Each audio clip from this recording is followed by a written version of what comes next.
Hi, this is Zak Mir from Zak's Traders Cafe with a look at some bulletin board hero stocks on Wednesday, the 3rd of February. Starting off with 7 Digital Group, and here we can see there's been a gap through the 200-day moving average, 12.64 pence. Really, while we're above that, we're looking for best case scenario target here. Top of a December 2014 broadening triangle heading for 23 pence. In the meantime, any weakness back towards the 200-day line regarded as a buying opportunity with early and end of day close back below it, really delaying or let's say even negating the upside scenario. You can see the RSI at 93, very, very overbought indeed, but obviously stocks and markets in this sort of configuration can keep going longer than many expect. Next up, another stock which has been on fire of late, Fast Forward Innovations. Been calling the shares up from the bottom of the range around 4 pence last year.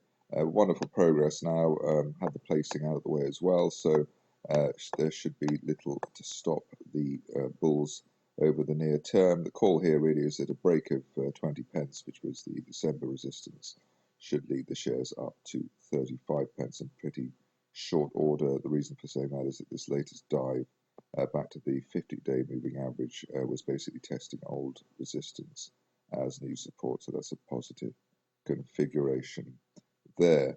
Another stock defying gravity in perhaps a rather surprising way is Gulf Keystone.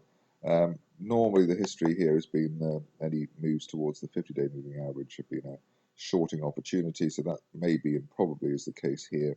50-day line here at 15.99 pence, but an end of day close or an end of week close above the 50-day line. We've already had one for Tuesday, could at least take the shares back up to the old August support at 20.25 pence. Best case scenario here, if you're a fan of this stock, would be a return up to the 200-day moving average area at 28 pence. But it has to be admitted that feels like it's a long way away at the moment. As far as stop losses on long positions at the moment are concerned, maybe around the 12.5 pence area, which is where the 10 and 20-day moving averages are at the moment. Infrastrata, a stock which has certainly been in the wars of late, but it looks as though there's a bit of a bottoming out process here after that horrible gap down in December. Key level probably in the near term is this old August support at 1.39 pence. At least while we're above that, one can take a positive spin on current events. It's helpful that we've just had an end of day close above the 50-day moving average at 1.69 pence as well, and while we hold above that, chances are that the shares could at least fill the top of that gap to the downside in December at 2.26 pence over the next 2 to 4 weeks. Toro Track is next, not a stock I think has ever been on Bulletin Board Heroes before, but looks to be finally back in business as far as it being a technical speculative situation.